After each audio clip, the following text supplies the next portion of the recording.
Yes, I'm just going to talk a little bit about the programme, the Ruskin in Sheffield programme that we did this year, and then afterwards Kate Super and Rhiann Thomas will talk specifically about Mearsbrook Hall, which is a project we know we definitely want to continue supporting in the future. So Ruskin in Sheffield this year, its focus was on events and activities celebrating Ruskin creativity and craftsmen in Sheffield. I'm going to go through a little bit of the story of the events that we did and how we've ended up with actually quite a clear idea of what we might like to do in the lead up to the bicentenary, certainly an outline of that and how we've got to that point.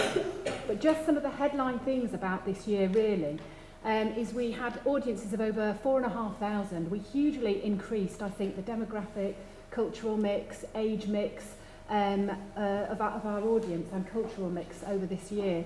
We worked with 11 partners, and I actually think it's worth naming them because in Sheffield, the partnerships that we have, I think it's really key to our success.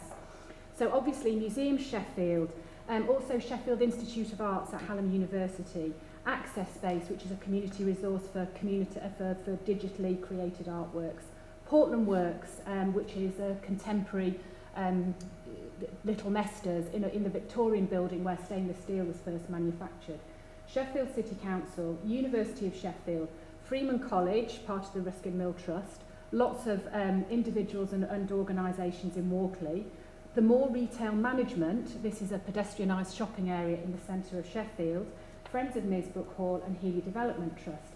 And the majority of those are new, so I think we just feel like we're in a really good position to move on in the future.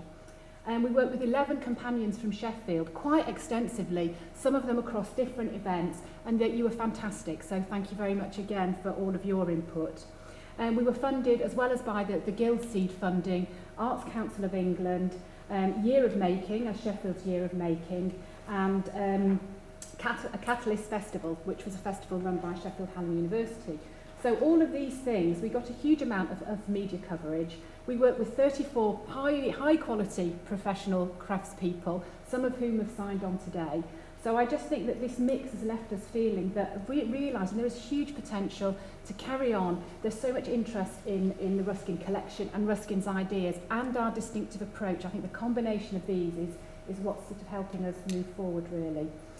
So I shall just go through some of the events. Just a reminder that all of our ideas for Ruskin in Sheffield, although we're about community engagement, are absolutely embedded in ideas in the Ruskin Collection of making lives better, connecting arts, crafts, nature. And the In the Making exhibition was directly about Ruskin creativity and craftsmanship. So we just added in Sheffield on the end. So it was about bringing to life and engaging people with the hand power, the heart passion that Ruskin felt was so powerful about craftsmanship. So you'll see a bit of a journey of this sculpture here that was by Henk Littlewood and Mia Janssen, and you'll see a journey of that through Ruskin in Sheffield. So Make Good in the Woods was our first event, which was really about people being able to see how can you make a good livelihood. The whole year was about how do you make a good livelihood from being a craftsperson, because for a lot of people it's kind of quite mysterious, and for a lot of craftspeople who end up making a livelihood out of it, it's actually quite mysterious as well. So it was very much dedicated to giving people to have time to talk and make and be outdoors and be creative. So this gentle pace really was what was key, so that there were some genuine exchanges going on. So there is quite a unique set of craftspeople in Ecclesall Woods. We had 9 of them. Some of them are doing the kind of the bodging, the green woodworking, and then some of them are working in really quite large scale timber, large scale, that's a chainsaw sculptor. And very importantly, people were able to buy things on the day, so we're trying to encourage this mix all the time.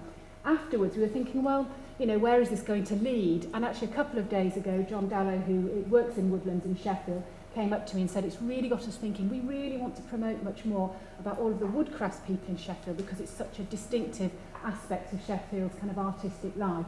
So we're talking about maybe doing something very big kind of exhibition of kind of everything that's great about Sheffield's wood, maybe in 2019, which may tie in with Bewdley. So these are just all the ideas at the moment. And then Hannah very kindly offered to display some of the work of the craftspeople in the Ruskin Collection. And this is something that's come through from Ruskin in Sheffield, is actually bringing in things from the projects, whether it's through the community, through professional artists, and bringing that into the collection. Moving on to Make Good Livelihoods was a really massive weekend actually, where we had people could find out where to learn and earn from being a craftsperson. So they could come to see craftspeople demonstrating at the Millennium Gallery. They could find out look at the amazing new facilities at Sheffield Institute of Arts. Portland Works, they could see how all the tenants there, from forgers to hackers and makers to rug makers, how they made their living there and access space. How could they access this community resource where they could use CNC routers, digital embroidery. So it was really a real kind of mixed offer over that weekend. So the Millennium Gallery really came to life, I think, we had a very diverse, kind of really quite a broad audience there, looking at what all of the different craftspeople could offer. There were also talks that day. So Clive, Sally Goldsmith, Faye Musselwhite were doing a poetry reading on Ruskin craftsmanship and poetry. The craftspeople were talking about how they got there. So it was really, you could really go in at any level, and we found that the audiences stayed forever. They just came in, and there were a group of people who came from one school who came in the first day, and they just kind of came and parked themselves there the next day and chatted to people. So it was really, that warm atmosphere is very important all of the time.